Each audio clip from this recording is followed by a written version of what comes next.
बुलेटिनच्या सुरुवातीलाच रायगडमधून एक बातमी आहे। रायगड जिल्ह्यातील कर्जत तालुक्यातल्या कोंदिवडे रस्त्यावरील खड्ड्यांवर शाळकरी मुलींनी रिपोर्टिंग स्टाईलमध्ये बनवलेली रील सध्या सोशल मीडियावर प्रचंड व्हायरल होते आहे।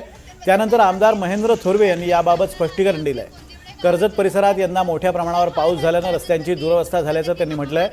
खड्डे बुजवण्याचं काम तातडीनं सुरू करण्यात आलं असून पावसाळा संपताच रस्त्याचं पूर्ण काम हाती घेतलं जाईल असं आश्वासनही थोरवे यांनी दिलं आहे। खड्ड्यात रस्ता आहे की रस्त्यात खड्डा आहे काहीच कळत नाही। तर आजची सबने रिपोर्टर नेहा घारे आपण आज आलेलो आहोत कोंदिवडे गावाच्या रस्त्यावर। तर आमची रिपोर्टर ज्योत्ना तुम्हाला या रस्त्यांबद्दल काय सांगेल? तर मी सांगणार आहे आपल्या कोंदिवडे गावाच्या रस्त्याबद्दल। तर हा रस्ता जसं की द्रुतगती महामार्गासारखा आहे।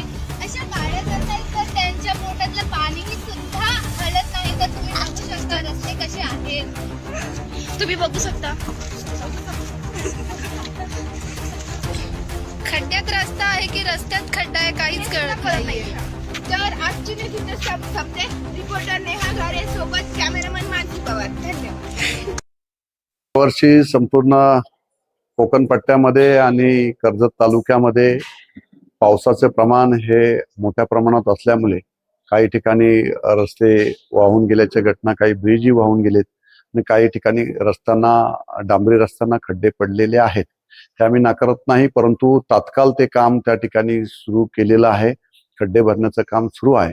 पावसाळा संपल्यानंतर ताबडतोब तो रोड सुद्धा त्या ठिकाणी करण्यात येईल।